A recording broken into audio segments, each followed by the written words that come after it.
and welcome to Nerf News. Today we have some new blasters to look at, so let's jump right in. Starting with the Reaper X. Now the Reaper X is actually part of a new subline to the Insanity series, called Insanity Horrorfire, which is a very silly name, but it seems to be XShot's take on like a Zombie Strike line. These new Insanity Horrorfire blasters definitely remind me of Zombie Strike. So as far as this blaster goes, I believe it has a rumored retail price of around $10. It is going to be a single shot pistol with 3 dart storage. It'll include 8 of the newer styled XShot darts in the package, but they will have green tips if anyone cares, that is new. And this blaster does have those XShot rails, so you should be able to hook it to the previous Insanity blasters as well as these new ones. Another thing worth noting is if we look up front, we do see that circular blade. Now I'm not sure if it's going to be foam, but it looks like it might activate with this trigger, which is super similar to the 2016 Zombie Strike crosscut. But overall, this one is not too groundbreaking, but probably will be a pretty solid little pistol. This blaster will definitely appeal to the people who lean more to the goofy side of the hobby.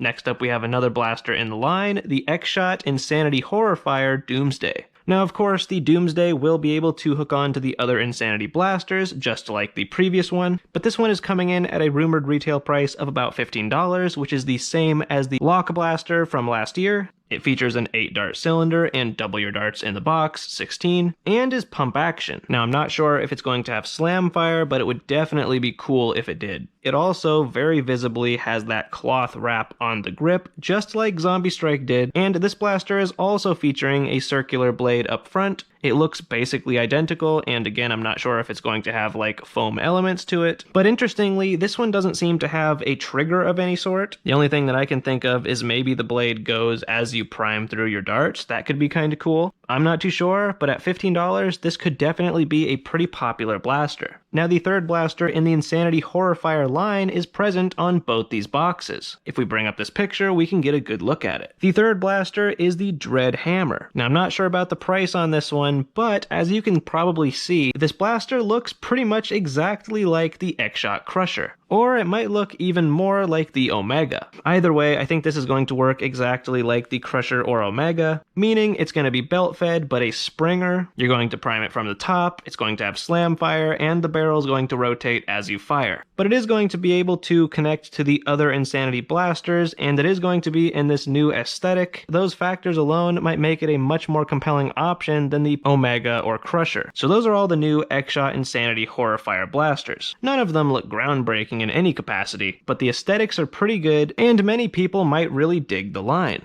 Now that we've talked about the XShot stuff, I did want to touch on the new Nerf zombie blaster, the Corruptor. Now this image has been floating around for a little while now, but I did want to give my thoughts. So the Corruptor is supposed to be, I believe, a $25 blaster. It is shipping with what I think is an 18-round magazine with some pretty cool aesthetics, and is shipping with 22 elite darts. Now the blaster is going to be bolt action and is probably very similar in functionality to a lot of the recent bolt action Fortnite and Roblox blasters. It'll most likely have slam fire, and it'll feature 2 tactical rails. And while this thing does look passable, Nerf Zombie is definitely a much less creative version of Zombie Strike. Because Zombie Strike was a line with plenty of innovation, tons of really cool and fun blasters, this one really has nothing to set it apart. It really doesn't have a lot going for it. And while I think this Nerf Zombie pattern is pretty cool, I would actually rather have the more mechanical deco that was present on Zombie Strike. I really liked seeing different tools integrated into the design.